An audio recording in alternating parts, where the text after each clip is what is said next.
DME ইতিমধ্যে gate 3 ৰি-এপ্লাই দিছিল লগে লগে পৰীক্ষা অনুষ্ঠিত হৈ গ'ল তেনেকৈ নন টেকনিক্যাল ভেকেন্সিৰ ইতিমধ্যে ৰি-এপ্লাই হৈ গ'ল বন্ধুসকল যিসকলে এপ্লাই কৰা নাছিল তেওঁলোকে এপ্লাই কৰিলে আৰু যিসকলে আগতে 2024 চনতে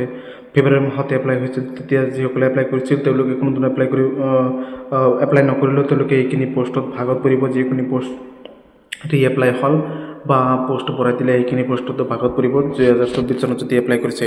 আৰু ডিএমই যেটো গেট 4 আছে ডিএমইৰ এই গেট 4 পদৰ পৰীক্ষাটো 100% অতি সোনকালে সাধাৰণতে ৰি-এপ্লাই দিয়াৰ সম্ভাৱনা আছে আৰু মই যেটো কওঁ হেতু কিন্তু 100% হ'ব দুই এদিন আগপাছ 100% হেতু হ'বই কাৰণ গেট 3 ইতিমধ্যে ডিএমই গেট 3 ৰি-এপ্লাই দিলে পৰীক্ষা লগে লগে এপ্লাই অনুষ্ঠিত হৈ গ'ল নন টেকনিক্যাল ভেকেন্সি ইতিমধ্যে ৰি-এপ্লাই হৈ গ'ল যোৱাকালি লাষ্ট ডেট আছিল যোৱাকালি কমপ্লিট হৈ গ'ল আৰু 9 মাৰ্চ তাৰিখে এইটো পদৰ পৰীক্ষা অনুষ্ঠিত হ'ব ইতিমধ্যে নোটিফিকেশন মুকলি কৰিছে যে 9 মাৰ্চ তাৰিখে এই ডিএমইৰ নন টেকনিক্যাল ভেকেন্সিৰ পৰীক্ষা অনুষ্ঠিত হৈ যাব মই নিজে এজন ক্যান্ডিডেট হয় নন টেকনিক্যাল এপ্লাই কৰা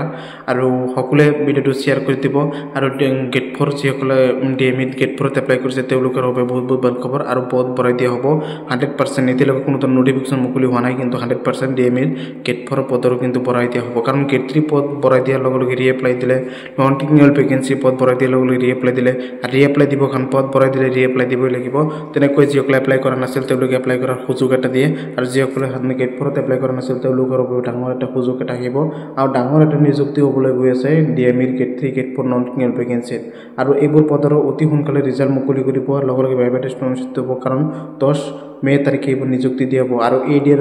এডিআৰ ৰিজাল্ট সমূহ মাৰ্চ মাহত দিয়া হ'ব ইতিমধ্যে গম পাইছে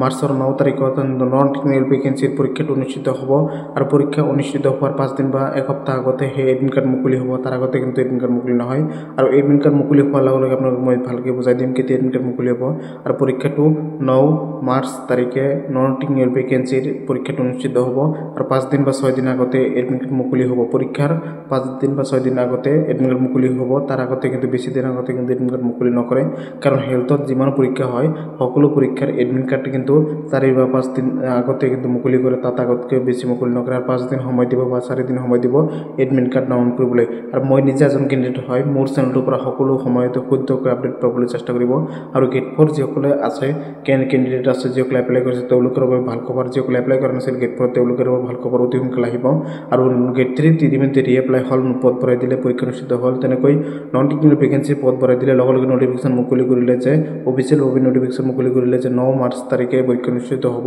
তাৰ 5 দিন বা 6 দিন আগতে এডমিট মুকলি হ'ব আৰু